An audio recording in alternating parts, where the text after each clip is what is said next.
It started with one clip. Kody Brown leaned into a podcast microphone. Eyes calm, voice confident, the kind of confidence only a man completely detached from public perception can carry. And then he said it, modern women complicate dating. Back in the day, wives understood. A man leads, a woman trusts. That sentence broke the internet.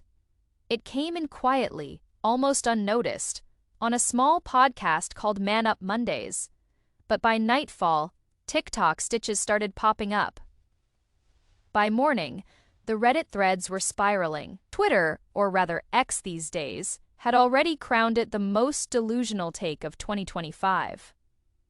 YouTubers by noon were dissecting every eyebrow twitch in Kody's delivery. But this wasn't just another cringy quote from a polarizing man.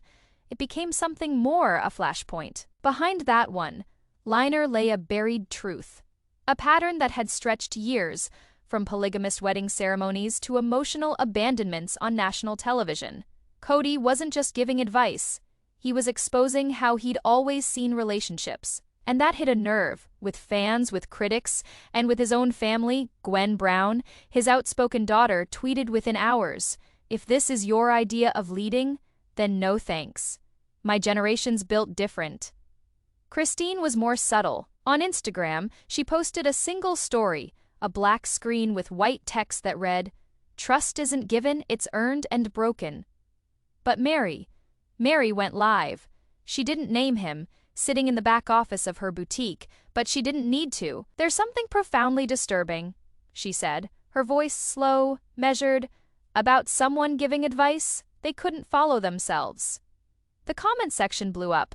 So did the phones at TLC headquarters, because, while fans were outraged, producers were panicking. Kody had crossed a line, and not just socially. He had made insinuations regarding contract agreements, financial control, and the dynamics of power inside the Brown household that lawyers were now combing through. And buried deep in the transcript of that podcast, between bad jokes and outdated metaphors, was a sentence that would become a courtroom exhibit. He replied, almost offhandedly, "My wives never made major decisions. That was always my role." That sentence, that tone, would come back to haunt him. Because while Kody was laughing on a podcast, his past was preparing to speak under oath, and the court of public opinion, it had already ruled. In less than 24 hours, the backlash wasn't just a Twitter storm, it was a cultural crisis. A moment where reality television, gender politics, and personal history all collided. Number Justice for Janelle started trending. Number Let Meri Speak hit 2.3 million views on TikTok, and then came the edits. Clips of Kody's podcast were stitched against old sister wives footage, scenes where Janelle stood in the snow, pleading for heating, where Christine cried in the basement, where Meri sat silently invisible beside the other wives. One viral TikTok captioned, "When the man who ignored you for a decade gives dating advice to the world." But this wasn't simply internet drama. This was proof.